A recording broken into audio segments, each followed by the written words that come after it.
Well, welcome to Tell Me Your Story, New Paradigms for a New World. We're giving you choices and knowledge of those choices to help make your dreams come true. We're here on Sundays at 7 a.m. and 7 p.m., Monday mornings at 1 a.m., Wednesdays at 9 a.m. for our special edition of Tell Me Your Story, when we are streaming live at those times at richarddugan.com. Podcasts are on SoundCloud, iTunes, TuneIn Radio, Spotify, Stitcher, Player FM, Blueberry, iHeartRadio, many other locations across the internet. We are also on YouTube. You can watch these interviews. You can meet our guests, and we'll also be linked to our guests' website, as we always are, so that you can find out more about the work that they are doing. We also encourage you to participate in the Decade of Perfect Vision. For those of you maybe joining us for the first time, wondering, well, what's that? What it is we ask you to take the time, spend the time, going within and listening to that still small voice, and get that guidance and information and inspiration, encouragement, whatever the case may be. And sometimes it's just a question of just sitting quietly. Maybe you don't hear anything, and that's okay, because we all need that downtime, so to speak. So please take the time during this, the Decade of Perfect Vision. We also ask that if you can support this work financially, the work that we've been doing for over 15 years now, we have a PayPal account. It's there for your security as well as ours. So whatever you can afford, and we'll take energetic support as well. It's not that we're picky, or it's not that we're not picky.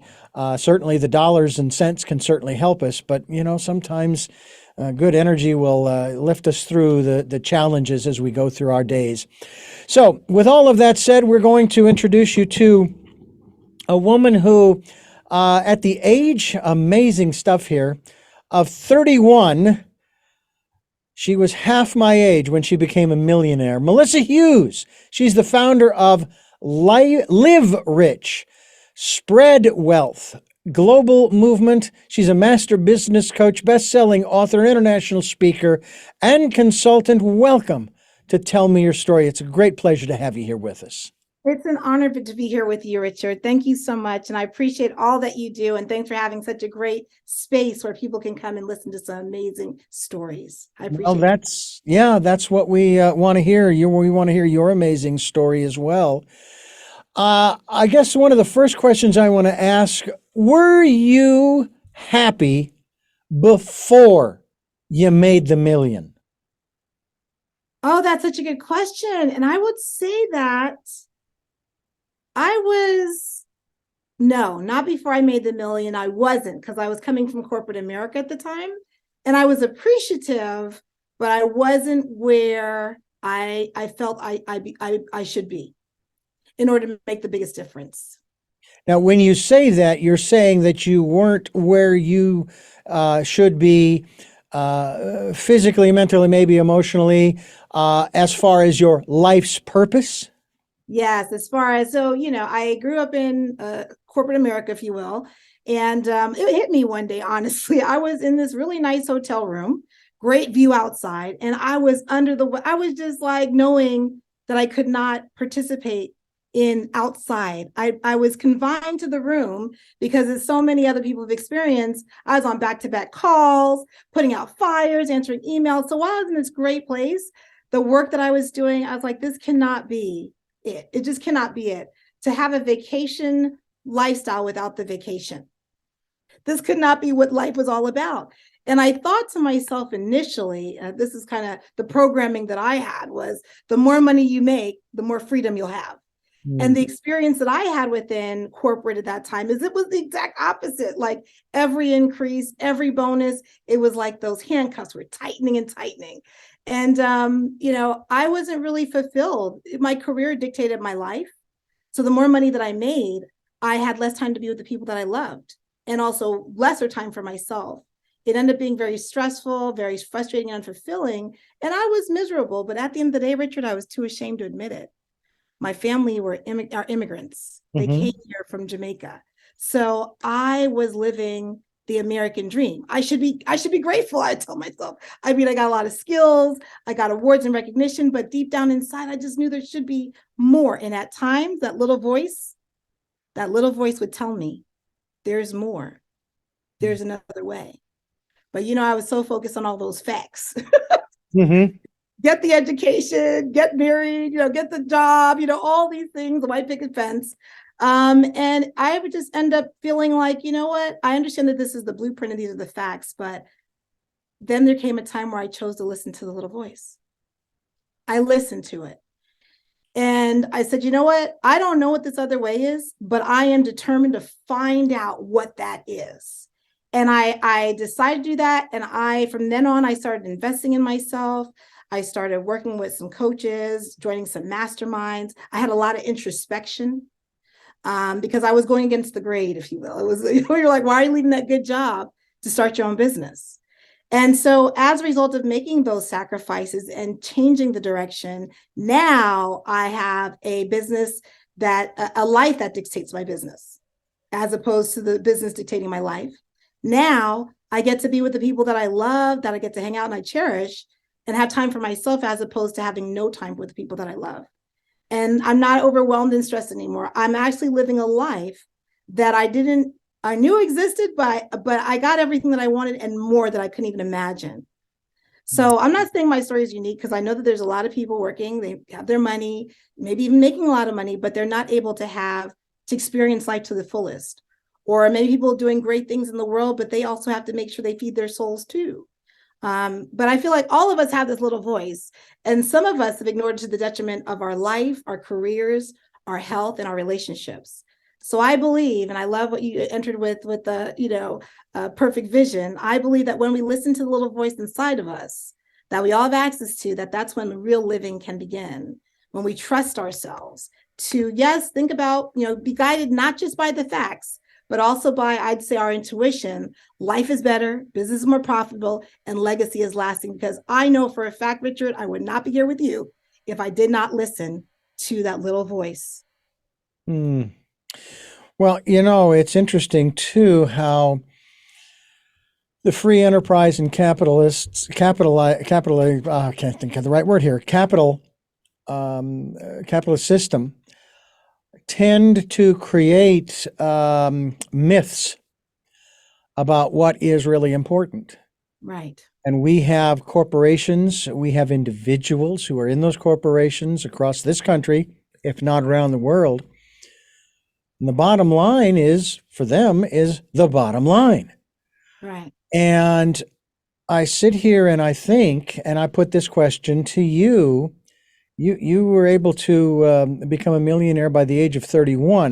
Now, first of all, I want to ask, was that strictly, let's just say, in cash, or was that you were a millionaire with a bank account and other assets in terms of a business that you were running that was assessed at a certain level? It was definitely a combination of real estate, of my business, as well as money in the bank. So it was the whole combination. Okay. And so that's what really put me in the millionaire status at that time. The revenues were there and all that. However, you asked me if I was happy when I would before then. I will tell you, not only was I was happy in the sense that was the first brick and mortar business that I ever had. And I was working a lot, but I felt so satisfied. I felt like, okay, all my hard work now will amount to something. Whereas I was never afraid of hard work, but I realized that when I was in corporate, the rewards and all stuff like that were limited. I felt like freedom would be able to bust out of that and create my own way. And I saw that was possible. But I will also say that first business took me through the most spiritual. I knew God before that business. I think that's when my full spirituality was birthed, through being a business owner in my first company that I actually created. And so I remember a time where, so yes, millionaire by 31. However, I'm not saying that it was like easy street. It was that I had the opportunity to listen to my intuition, and I followed that. And what that looked like also was there was a time where I didn't even know if I could pay a payroll. I was on a Thursday. I remember it like it was yesterday. It was so long ago. And at that time, it was new to me. I said, you know what? I would rather die than look people in the face and tell them that I cannot pay them for the work that they already did. And they already have family and responsibilities. This is their work that they were using to put bread on the table. Yeah. And that night, I was in a different state than my family at the time. And that night, my mom called me. I wouldn't say it was serendipitous. It was pretty divine. So much so, she understood I was in a really dark place. And she called my grandmother in Jamaica. And those two women stayed on the phone with me that night. And that morning, when I was walking to my business, there was a gentleman there that was there to pay for his wife to have a membership, which covered not only the rest of the payroll that I was short, but also gave me enough money for supplies. And I will tell you, I used to be this type A, I can do it, I can do it, I can do it, like run up the hill. If there's a problem, let me just get with strength. I can do all those things. But in that moment, I almost didn't even make it to the next day. So in that moment, I knew that this was a God thing. And that supported me. So I was like, I knew now to get out of the way sometimes and to be a better listener. Yeah, that's important too, to be the listener. We're talking with Melissa Hughes. She is a philanthropist. Your website, is that melissahughes.com? Yes, it is melissahughes.com. And we'll be linked to that website so people can find out more about you and the work that you are doing as we continue here on Tell Me Your Story. I'm Richard Dugan, your host, and it's really a pleasure to have Melissa Hughes with us to talk about this concept of philanthropy when it comes to supporting people and their dreams. And I know that it's focused on entrepreneurs in particular. We have seen some incredible, just absolutely over-the-top generosity over the years, some stories that we've seen, whether it's around the holidays or otherwise, where there is somebody who is standing there watching what's going on and saying, you know what, I think, maybe in this case, as you've talked, I'm being led to do this. I'm being led to help this person in some fashion. And it's not that there are strings attached. I love the television program Undercover Boss. Yes, that's very entertaining. I could never do that because I don't work in a large company where I could go undercover. We just don't have the staff to do that. So, but I love it because at the end, after this gal or guy, whoever they are, who's been up maybe in the ivory tower, and finally sees the work that the people who are making the money, who are generating the products and services, that are generating the revenue that is making this Fortune 50 or Fortune 500 or whatever a company, and they give back to these people and they help them specifically, whether it's, hey, you and your family are going on vacation, or hey, we're going to pay for so-and-so's medical bills until they get maybe the kidney transplant or something of this nature. Or, we know that you've wanted this, that, or the other thing, and they get them a brand new car to help them out and what have you. Even those programs where they go in and they completely refurbish a home. Yes. For someone. And it's so beautiful. But there is not so much a catch on the part of the givers, but there's a catch on the part of the receiver if they don't change their mindset. Absolutely. Because we've heard the stories of lottery winners. I'm curious as to what this person who won the $2 billion, where this person will be in 1 year. Right. So let's talk about that aspect of it. You're a philanthropist. You help people out. And I'm sure you've come across this from time to time where the individual, yes, they took your gift and they began to use it. And then, I don't know, they lost interest or whatever the case might be. And then when it's all over, they have nothing. They don't have what you gave them. They don't even have what they had built in the first place. Right. I do believe that, first of all, abundance is a muscle. So it's just like going to the gym. If you go to the gym for the first day and you're here lifting 50 pounds and you've never been near 50 pounds, it's going to hurt you. So when it comes to getting a lot of money without having the mindset, without understanding how this really works as far as, the flow of money and how money is actually just, in essence, sometimes just energy, right? Like it's what you do with it that matters. It's not just the money for money's sake. And with having money and no level of training or awareness in reference to that, money could actually kill. It could kill your dream. It could kill you. It could kill a lot of things if you are not understanding the flow in which money works. And so I know that, me and my family, we have a nonprofit organization and we do give back. And our whole mission is to eliminate generational poverty, one student at a time. And while we do give money to students, we also support them in mentoring and coaching because they are coming from families that don't have a lot of means. But what we saw with them is that they have character, they have great grades. So we don't want to have a lack of education be taken away from them because of a lack of funds. But then not only to be smart, but now that you're able to go into this world where your family hasn't before, there are different things that need to be exposed to mindset way of thinking so that you truly are, changing the trajectory, right? And you don't do that just by yourself in a vacuum. So with that, or even when I donate to, different educational means, I do support. It's not just the money I give, I'll also give my time because I understand the importance of making sure that people can handle even reaching their goals and their aspirations. Sometimes, you didn't even think it was possible, much less you land there and you're like, oh my gosh, what am I doing now? And depending on the influences and the conversations you're in, you could either keep on soaring or you can be pulled down. And so those are things to be mindful of. So money is not the only solution. It is definitely a help and a factor. But when you're blessing someone, make sure that you consider those other things along with the money. And even if you don't personally do the mentorship, see if there's parts of the organization that can also provide that level of mentorship or something of that nature with it. I can't speak to the lottery because I know nothing about that. But when it comes to the philanthropic efforts, I know that for the kids and for people that are benefiting from that, we really want to be able to put them in a position to teach them how to fish. Yeah. I hear that. I hear that. And I find it interesting.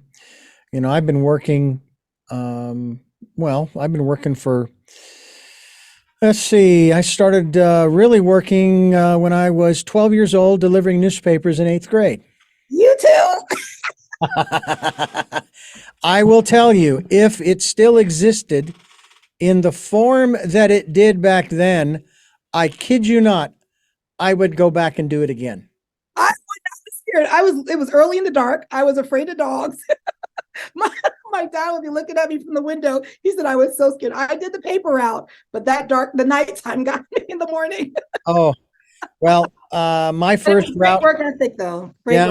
My first route was around my neighborhood where I grew up, and I dealt with dogs and so forth and so on. And it was every morning. It was dark and everything because I was delivering at that time the morning paper.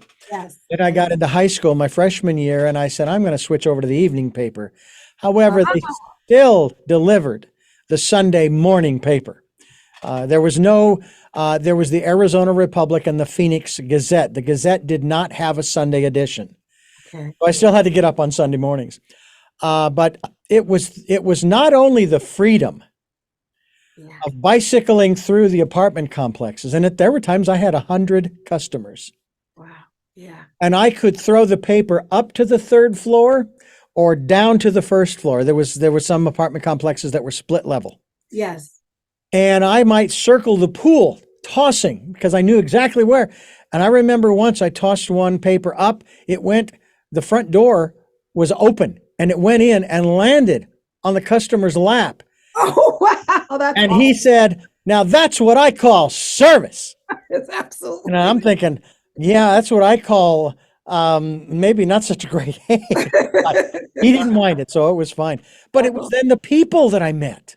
and the Yes. conversations that I might have with them, that kind of thing. So that job probably opened the door. And I won multiple awards for subscription sales. I don't know how many times I went to Disneyland. That's awesome. So I had a great time. So that's one job I would go back to if it weren't for this job that I love even more, you know, because and I don't have to deliver newspapers, but I get to go into the guest's world. It's like, to me, it's like opening up a Christmas present, Yes, yes, going yes. into a world that I've never been in before and learning things that I've never learned before.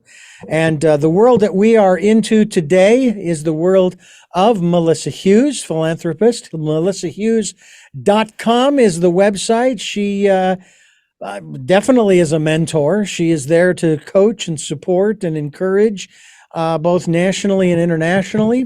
And of course, we encourage you to go to that website as we continue here on Tell Me Your Story. I'm Richard Dugan, your host, and I have to ask you, if when people find out about your level of wealth, do people hit you up? I mean, hey, not I don't mean $20, but I've got this great idea, Melissa, and I share it with you? Because I mean, because I'd love for you to go in on it, because it would really take off, kind of thing. You get that often? I have had that before, and I think that I had that when I was a little bit less mature about the path that led me to be a millionaire. Mhm. I believe that there was a point in time, I think business ownership, a lot of it is you get the best out of it when you do personal development. The way that I became a millionaire is because I had the tools. I was groomed to be a giver. Mhm. So out of my level and my heightened ability to be of service, that's really how I was able to make the money. I wasn't setting out to be a millionaire. I Right. was setting out to be of value to the community. As a result, I became a millionaire. But I will tell you, I didn't think I was worthy of the money. Oh, wow. Right. That's huge. That really is. That's very huge for me.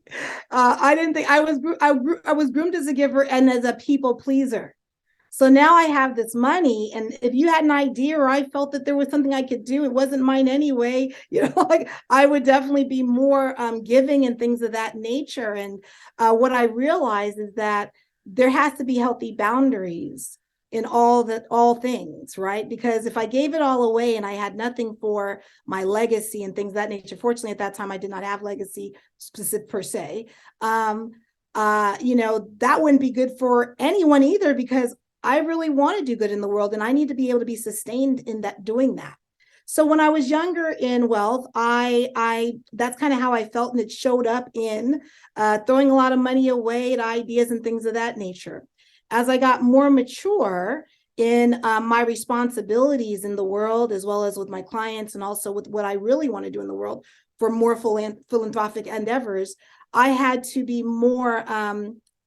In my company, we pick where we're going to donate Mhm. every year annually. Not only that from a financial perspective, but before the pandemic, I adopted an all-girl public school in the city of Detroit. And I would go there and mentor and coach them once a month. And so my philanthropic efforts are not only financially, but it's also mentorship in those ways. The little girls, they'll never be able to at that time pay for my coaching, but that's where I would freely give, because I know it all starts with the kids. Mhm. Um, and so, yeah, now it's not that easy to do that, I will say. I've just grown up more and am more mature with how I decide to contribute and donate. And the great ideas, I do have a sister. She just won a reality TV show, and it was called The $1 Billion Idea on Fox Business Network. Oh, So wow. she will attribute a lot of that for me being her older sister. So yeah, I will take ideas and I will be able to support people with it, but I'm not as accessible from that perspective anymore. And that I understand. And I can only imagine what people like Jeff Bezos or Elon Musk or some of the other millionaire billionaires across the country. deal with as well, including lottery winners who win $2 billion. Yes. Yes. Like, I want to hide. I'm going to Yeah, bury this in the ground. exactly. I'm Exactly. not going to tell you where. It's not going to be like that guy who passed away and he had, what was it, that treasure chest, and he had a map and clues and everything. Right, right. Yeah, no, it's not going to be that. I did hear. Yes. No, no. Not that way, no. At the same time, for example, I've been doing this for 43 years. Yes. And I talk about this on occasion on this program where I have a massive toolbox, metaphorically speaking. Yes. I have accumulated all kinds of tools from analog all the way on up to the skills and the abilities that I use today to do some of the things that I do. Yes. And I think, why, and apparently it's not that important to me, but why is it that I'm not making more money than I should be making hundreds of thousands of dollars for the work that I do, but I'm not. Now, I would love to have more more zeros to the left of the decimal point. Sure. And I suppose who wouldn't? But then the question comes up, at what cost? Absolutely. Absolutely. Talk to us a little bit about that. This is not to dissuade anybody. Absolutely not. Absolutely not. I will give you a prime example. So I support people on how to monetize their soul purpose. And so, I had a couple come in for a VIP day and they said, you know what, Melissa, we want to make $1 million next year. And I was like, all right, let's set out to show you what that actually looks like. Right. And they were probably about 350 at the time. Right. And so I said, all right, here is the plan. And they said, you know what? We're okay if we make $500,000 next year, because they still want to spend time with the grandchildren. They still wanted to be able to take their vacations. They still want to be able to take care of themselves. Money is fine, but you know what? If your health isn't fine, you're not wealthy, no matter how much money you have. Absolutely. Absolutely. So you want to be, so I'm just saying, as a prime example is, when you're looking to make lots of money, it is okay to say you can be both and. I think a lot of people say either or. Either I make a lot of money at the cost of everything else, or I am this homebody, or I love my family, I have all these high values, so therefore I don't want money, because money is the root of all evil. And I say, well, you know what? Let's think of another way of thinking of this. Let's look at both and. How can you be good? Do the things that you value with the people that you do the things that you value with the people you value, and be able to be profitable and successful and build legacy so that you're making more money than your life can spend, right? Yeah. And so why don't we look at both and yes, is it more of you do work a little bit more because your intentions are different. Sure. But your life is richer.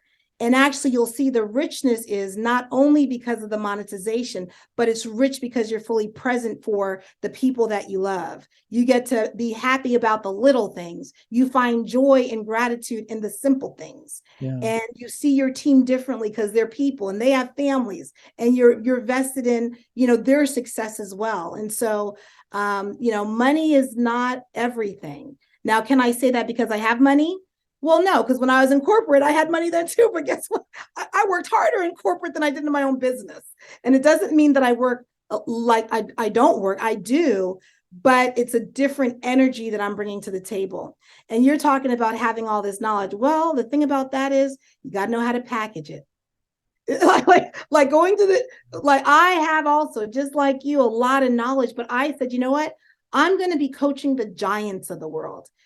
Everybody isn't a giant. I'm just going to say it. You know what I mean? And when I mean giant, I mean the people that understand it's bigger than them, that they're all about using their intuition, that they're willing to use their education and their gifts to support humanity in a positive way, that they are natural troubleshooters. They always want to bring a solution to the table.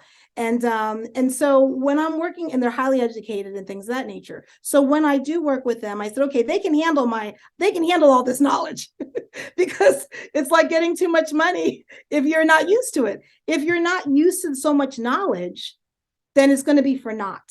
Yeah. So I had to find the appropriate clientele to say, okay, they can handle this. They can handle their giant. They need to know how to make that impact have healthy boundaries, get paid handsomely, know how to package their brilliance in a way that lands with the people that they're there to serve. So that's some work, but it does take work.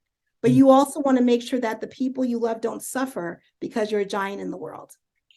MelissaHughes.com is the website. Melissa Hughes is my guest, and you are listening to Tell Me Your Story.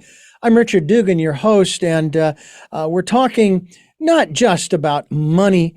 We're talking about abundance. We're talking about prosperity in all its forms.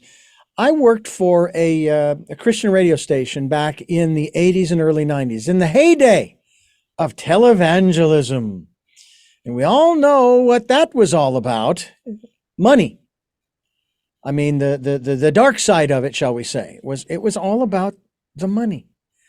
And it was so disheartening on my part. And maybe it was part of the reason why I didn't, as I put it, I didn't toe the party line.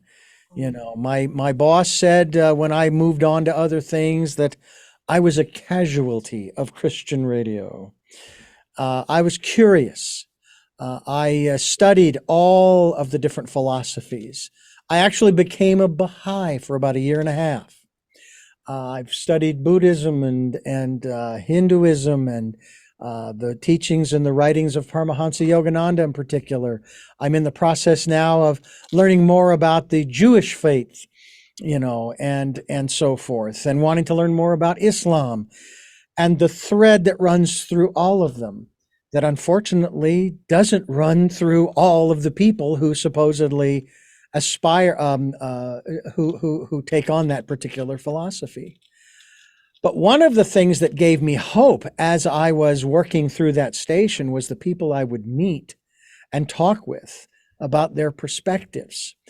And I'm going, I would think when they would share with me, I'm going, yeah, but that's not the doctrine and dogma that your particular branch of Christianity teaches.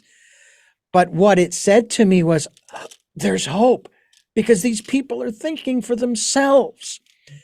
Is that part of the problem when it comes to this whole issue of prosperity and abundance, wealth, money, whatever other terms that you want to use, that they have latched onto the phrases and myths, so to speak, that are perpetuated that actually are designed to keep them from achieving, let's say, that particular goal of providing even better and more for for themselves and for their families?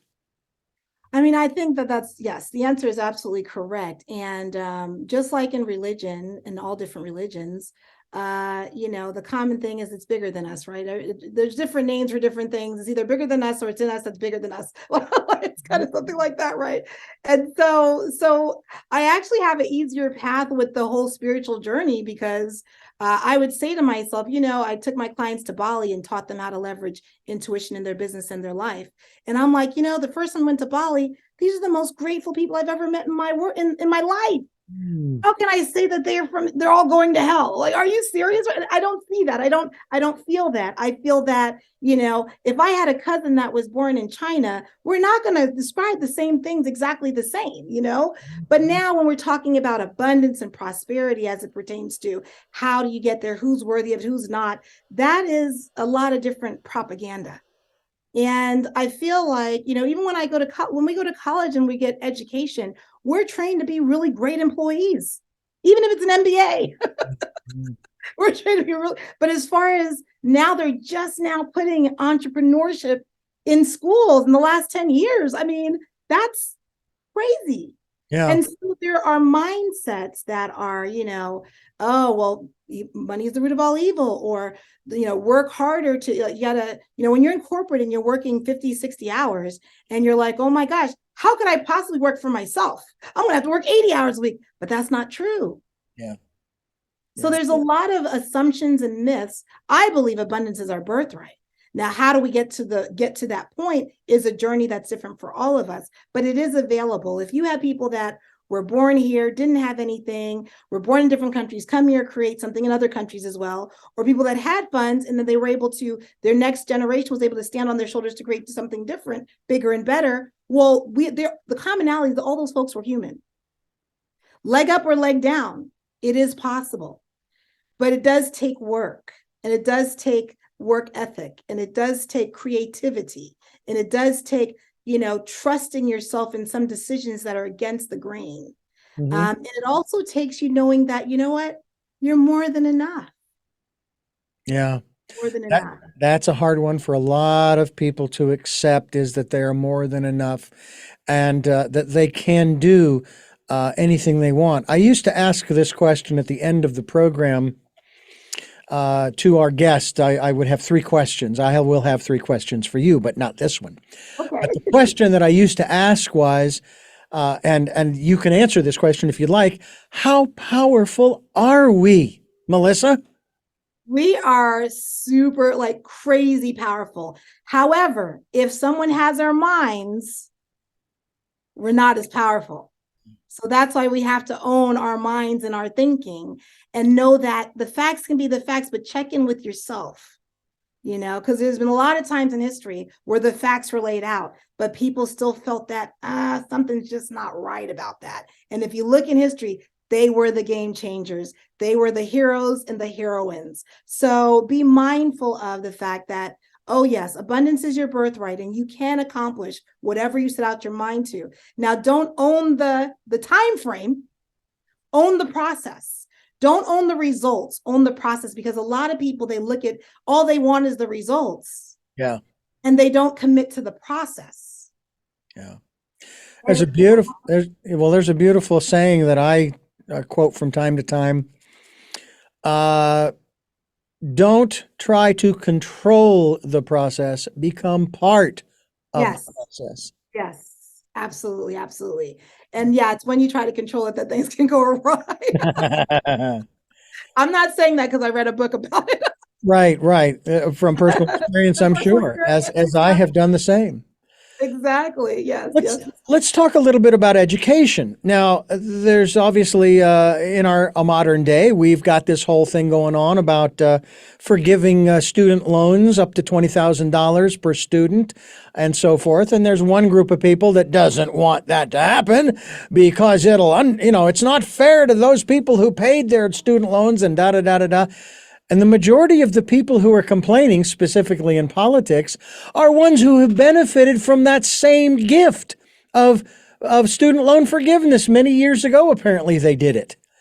And I'm thinking, what, are you jealous that these people are being given an opportunity to get unfettered from this albatross that's been placed around their neck?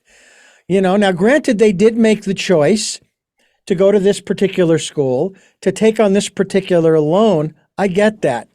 But it doesn't seem as though it's something they can ever get out from under. I've heard some of the stories where 40 and 50-year-olds are still paying off their student loans. Absolutely. It's just not right. There's something wrong with that. Now, I'm not necessarily an advocate of free education, but here's where I'm going with this. What about the education that actually is free? I went to junior college for 3 semesters. I went to a vocational school for broadcasting for 6 months. And that's all of the formal education that I have had after 12th grade. That's it. But here I am, 62 years of age. And here you are. And here I am. So let's talk a little bit about the free education that's available to everybody, because I don't think everybody is necessarily designed, so to speak, to go to 4-year or even to any kind of a college, junior or otherwise. Well, obviously, I do believe there's opportunity to serve in all different manners, right? And there's no final playbook on how to do that. Everyone needs to follow their own path. And there's not a right or wrong. All I would say is be the best at whatever you do. Whatever that is, be the best. Do better than you did yesterday, each and every day. Hmm. because there are a lot of people that have these degrees and they can't get a job. They're Yeah. stuck like Chuck with an education that their job can't even begin to pay for that degree. So Yeah. there's a lot of different things that happen with education, and I'm just saying, do the best that you can what you have. The only thing that I see about a degree is, and it can be done in different ways, because people go to the military, they go, I say it's good to know that you can start something and finish something. So more than the degree, I don't really care if it's in basketball. It can be like, did you finish what you started? And oftentimes, why do people not finish it? Because they feel like they lose interest. They feel like, oh, I'm just not cut out for this. So don't be discouraged. Find the thing that's there for you and be okay with exploring what that is. I mean, a lot of times back in the day, all they talked about was teachers, lawyers, doctors, firemen, policemen. They were traditional roles, if you will. If you look at the world today, so many roles are not what I was told that were my options when I started in school. So that's why everything is not only that 4-year degree. And even if you have a 4-year degree, you still have to keep on learning. It's not one and done. Yeah. So take advantage of the opportunities in life, follow what you want to do, and be the best. That's how you are able to monetize in the best way. Bring your very best to each opportunity, and doors will open, because that's the mindset that you had going in. The mindset is enormous, and I had an opportunity back in the 80s to take on a different mindset, and I didn't, because my boss at the time, the general manager of the station, he lived by the law of diminishing returns. Don't put out any more than you expect to get back. And I just couldn't do that. It didn't make any sense. If I'm going to be of service to people, and these were ministers and pastors and lay people who had these programs on the station, and they had these little projects that they wanted to do. And I had a rate, but they couldn't afford that rate. I mean, these were small time folks, you know. And I thought, you know what? It's going to be better for me if I do the little projects for what I can get than not to do the projects at all. Because it isn't just about the money, it's about the experience, and it's about helping these people to put out a message that they believe in, whether I believe in it or not. The content's irrelevant. Right, Okay, that's none of my business what the content is. If somebody cannot understand what they're saying through the modality that they're using, then their message is for naught. So I took on those projects, and I still do that to this day. Although I remember, and I still remember the very first time that I went to someone back then, and they asked me what my rate was, and I kind of, it's waiting for them to say, no, I don't want to do it. And they, okay, sure, no problem. Really? Really? Wow. Okay, great. And I got over that mental hurdle of, you know what? It's okay to ask. If they say no, you can still negotiate. There's no, nothing is set in stone, Yeah. So, exchange, Yes. an important issue, because when I would hire people and then I would say, oh, hey, by the way, could you please clean the bathroom? You guys don't pay me enough to do that. But that was in the job description when you were hired. Right. And I remember a news story back then on ABC News. It was about Motorola. This was back in the 80s. And Motorola was laying off around 1,000 people because they'd done an audit and found that there was about $1 million worth of materials missing. And so they laid all these people off. They weren't necessarily accusing them, but karma being what it is, I wouldn't be surprised if some of the folks that were laid off weren't responsible by basically saying, look, they don't pay me enough, so I'm going to take this, and I'm going to take the stapler, and I'm going to take that and the other thing. And I thought, first of all, what a shame, that was their mindset. But the other thing too that struck me, Melissa, was this: how many of those people hated their jobs? And that the reality is, this was like, and even in 2008, during the downturn then, when hundreds of thousands of people lost their jobs, the same question. I wonder how many of these people hated their jobs.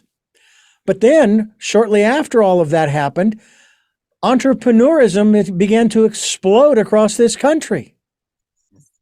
Um, Mindset.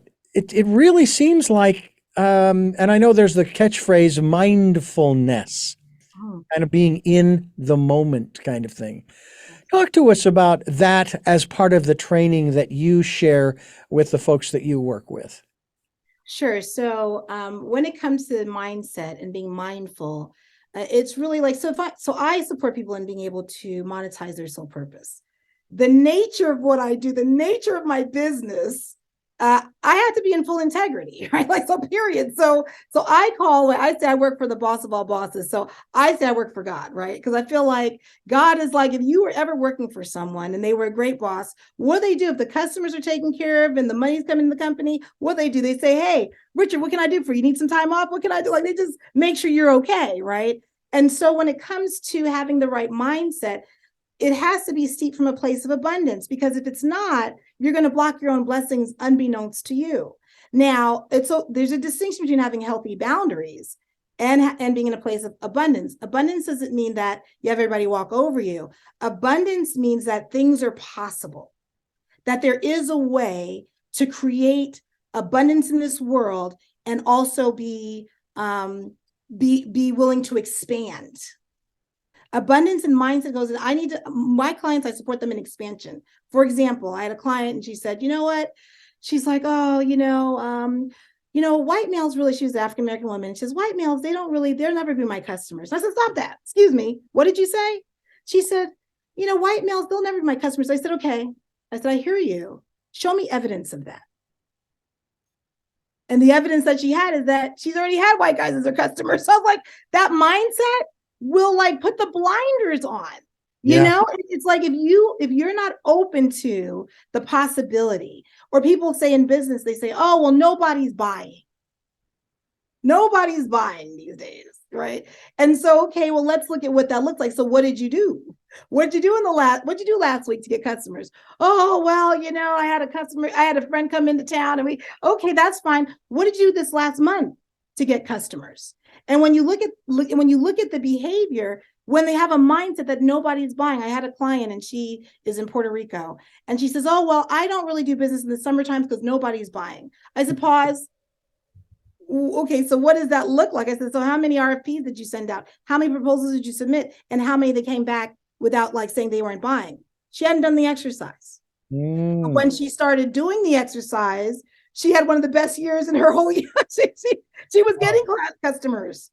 So the mindset is a very interesting, being mindful of what truth are you trying to plant in your mind and in your soul. Because whatever that is that you're planting, that's what you're going to see more of. That's why it's so important. Now, when I say mindset, I have to be honest with you. They talk about limiting beliefs. Well, nobody knows they have limiting beliefs. Yeah. Nobody walks, oh, I have limiting beliefs. No, that's not how it works out. But if you know that you're not getting, if you know you're getting the wrong customers, if you know it's like a dredge for you to serve the customers, if you know that you're off balance because you're out there serving the world, but yet your health is being compromised, you're not getting handsomely compensated for, your customer, they're making millions, but you still have like barely 1,000 in the bank account. Something's off here, something's off. So then you want to entertain, like, well, what exactly can I do? That's what's so beautiful and powerful about mindset. What can I do to change how I'm thinking about this, to have an opportunity to come up with a solution on the back end?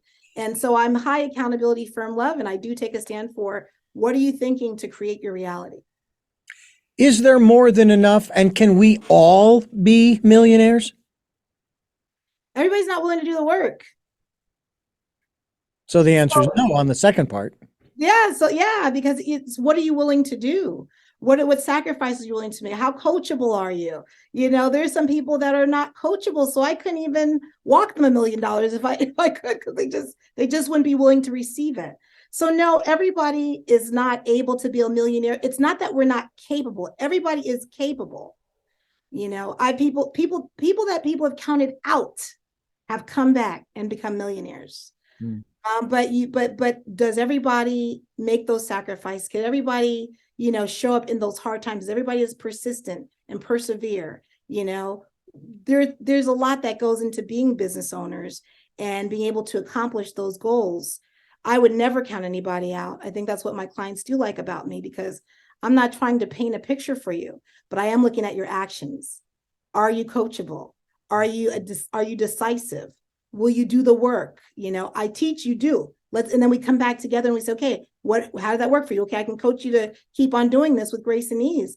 But you have to be willing even to fall down and mess up. Some people aren't willing to do that. They're too afraid of, well, what will people say about me? Oh my gosh, what will they say? What will they think? That will hold you hostage from your own dreams. Let me ask you that other question again. Is there more than enough? We're constantly hearing, if you're listening to the news, that we're in a recession or heading for one, and there's inflation. And I've still never, I kind of take on the line of Harry Chapin in one of his songs. Who makes what inflate? None of this has never made any sense to me. You have a loaf of bread, you have several loaves of bread on the shelf today. And you, the store owner, you paid 30 cents a loaf and you're charging 60. That's fine. Whatever you want to charge, that's fine for those 6 loaves of bread. But then the next day you hear that there's inflation and you jack up the price of the bread to 90 cents. Why? Right. Ridiculous. It's Why? ridiculous. And there is more than enough, but how we as human beings use our resources and share our resources and distribute our resources is a huge part of the appearance of massive scarcity. Yeah. Because there's massive wealth and there's massive abundance. I remember in some of the hardest hit times, the Ritz-Carlton in Hawaii is oftentimes sold out, and it's at least 1,000 something a night, right? Yeah. And they're booked to the hilt. So money is there. It's just money's always flowing. It's always flowing. It It's just needs what to be direction is flowing. it flowing? You know what I mean? So no, there is always more than enough. However, there are systems that will decide who gets what, when. Do you even get anything? It's just a lot that goes into that. But really, there is more than enough. Mm-hmm. To that end, should our economy or the economic aspect of our lives, and this is what I have heard, and to me it's a myth, but should the economy be the core of our existence? Because I look at nature, I use this phrase, nature is our greatest teacher. I don't see the economy being the core of the natural world. Right. So no, we are the economy. Like, you can be your own economy. In the toughest of times, what do people do? Get together, villages, towns. We get together, we figure it out, we create our own abundance. We figure out what we can provide in that. So when we work together, we can create our own economy.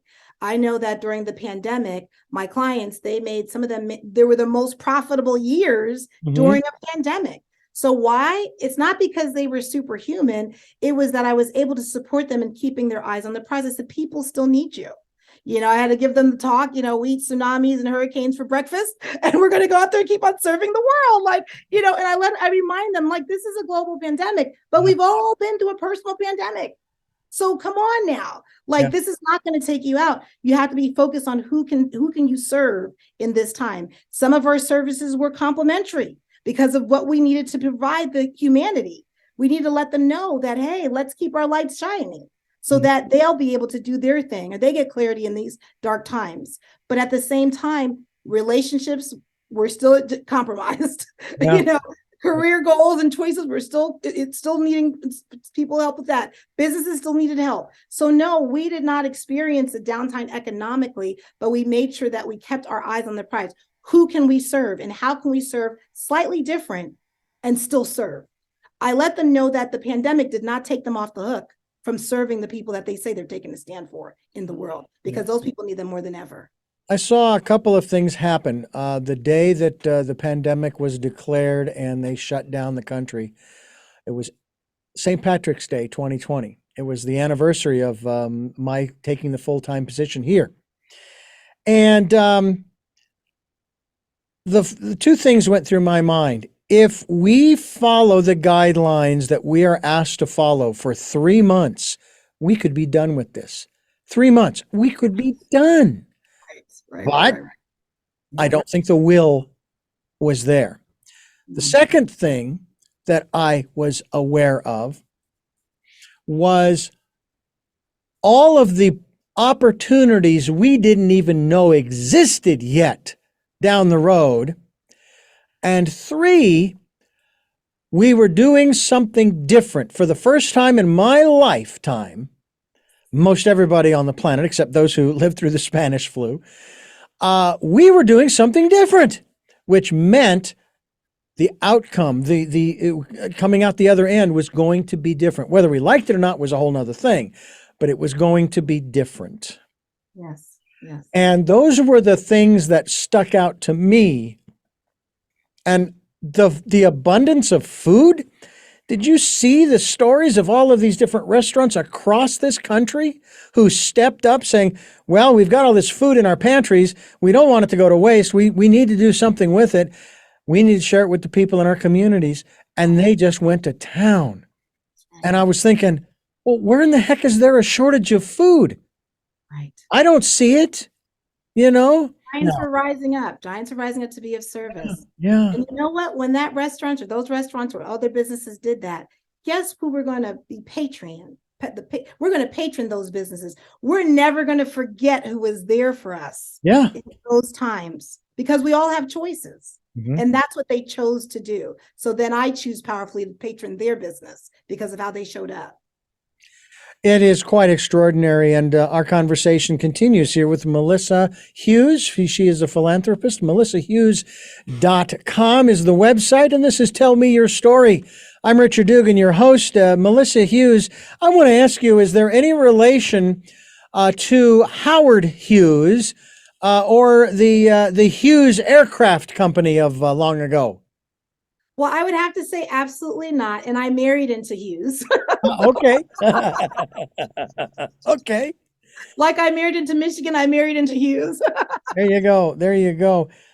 What is on the horizon as you see it for Melissa Hughes, but also for us as a country with the current situation considered?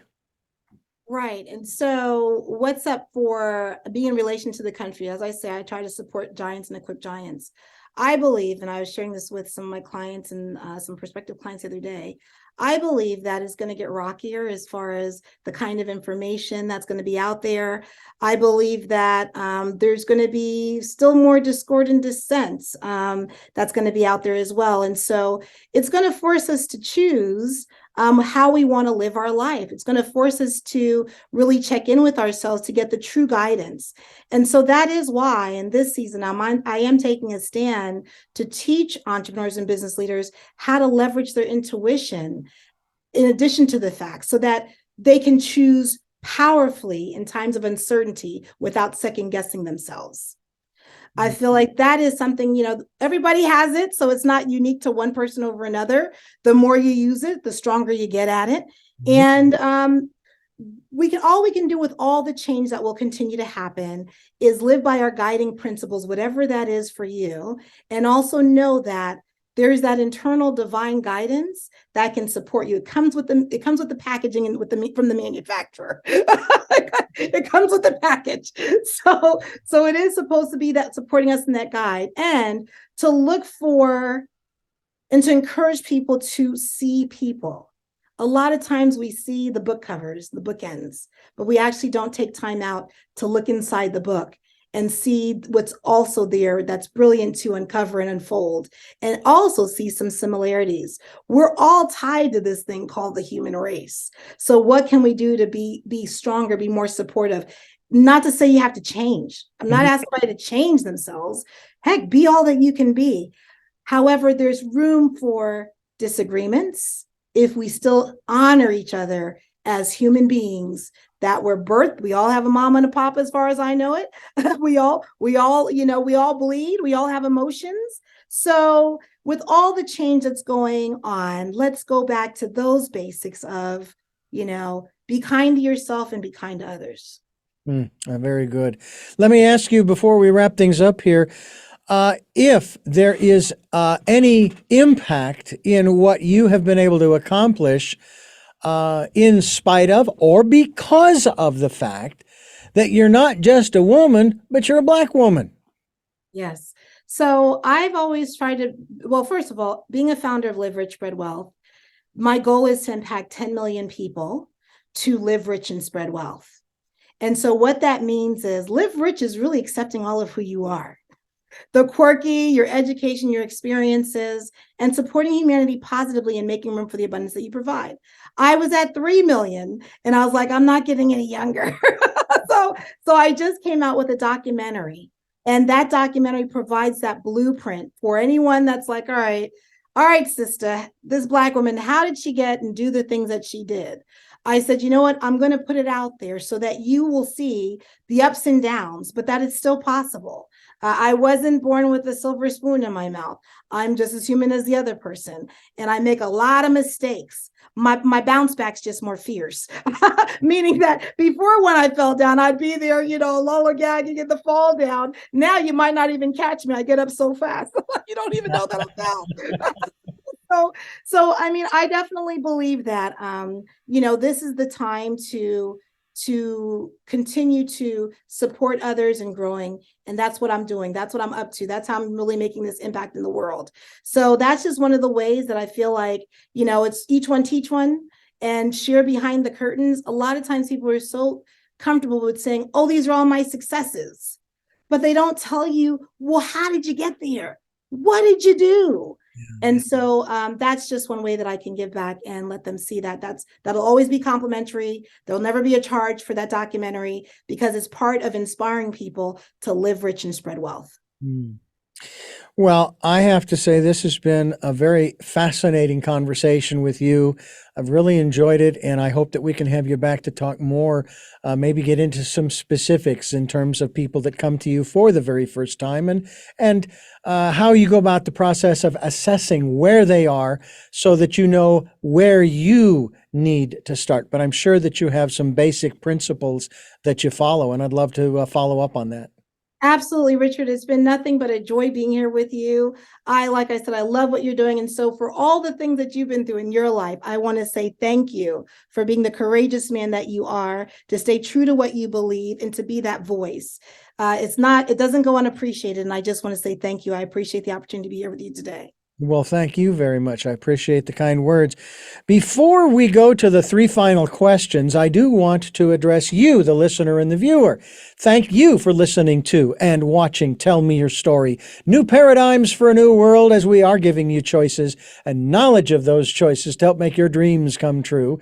We are here on Sundays at 7 a.m. and 7 p.m., Monday mornings at 1 a.m., and 9 a.m. on Wednesdays for our special edition of Tell Me Your Story. We are streaming live at those times at richarddugan.com, and we podcast at SoundCloud, iTunes, TuneIn Radio, Spotify, Stitcher, Player FM, Blueberry. I think it's Burberry. But anyway, iHeartRadio, Amazon Music, and many other locations. And we are also on YouTube. We have channels on SoundCloud and YouTube.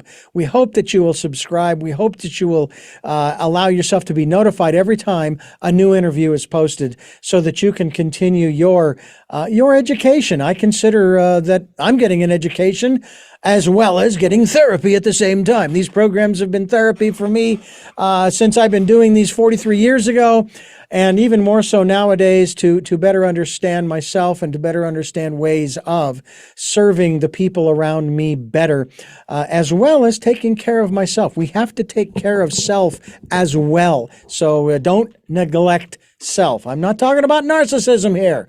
I'm talking about taking care.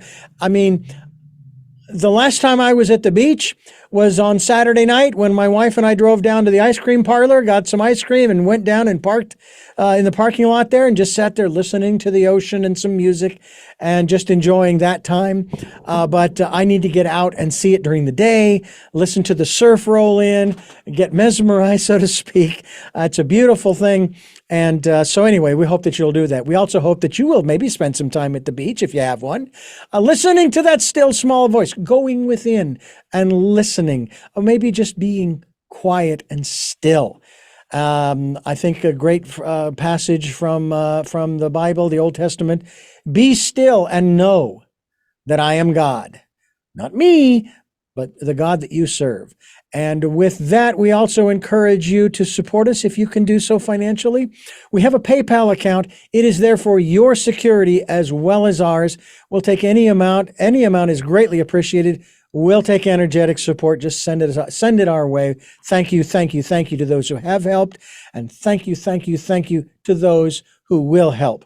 With that being said, I want to go now to our 3 final questions. I will tell you that they've changed since we started our 15th year back on the 7th of September of 2022. 2 of them are still the same, but the third one is a little different. I hope you get the reference. The first one, though, is, who is Melissa Hughes? I am a soul that's here to support people in finding their joy. One of the souls. What is your life's purpose? My life's purpose is to support the giants and be able to monetize their soul purpose, answer their divine assignment, and be profitable in doing that and being of service to the world. And finally, what was your best day? Today. Today. I mean, it's a blessing to be here. It wasn't guaranteed, Richard. That is true. That is true. Wonderful. Well, Melissa, thank you so much, Melissa Hughes, for joining us. We encourage people to go to your website, melissahughes.com. We look forward to having you back on the program to follow up on some of the things that you're doing, as well as to maybe go down the list of the different principles. I don't know, 1 through 5, 1 through 10, what have you, to give people an idea of the kind of mentoring that you would provide to them to make their dreams come true, to monetize, if that's what they want to do, to monetize their life's purpose. And we look forward to that opportunity. And again, thank you so much. Thank you so much, Richard. It's been an honor. And I thank you for listening to and watching Tell Me Your Story, New Paradigms for a New World. Until our next broadcast, podcast, videocast, love to Lal and Jeanette, I'm listening.